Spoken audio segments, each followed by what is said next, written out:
салмақ тастаймын деп әжептәуір қателіктер жасағаным бар енді. Егер сіз капсула ішу арқылы салмақ тастаймын деген ой миыңызда бар болса, мүлдем алып тастаңыз.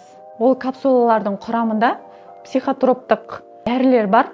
Ол сіздің миыңызға, жүрегіңіздің жұмысына, бауырыңызға өте кері әсерін туғызады.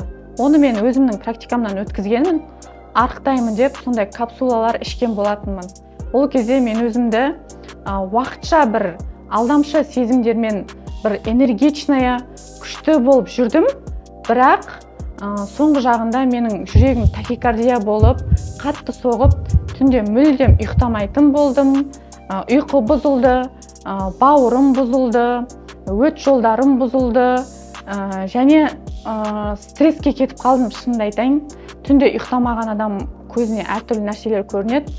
Маған сондай кері әсерін тигізді. Егер ешқандай капсуласыз, денсаулығыңызға кері әсерсіз табиғи жолмен салмақ тастағыңыз келсе, денсаулығыңызды нығайтқыңыз келсе, менің дайректіме шығу сөзін жазыңыз. Мен сізге көмектесетін боламын.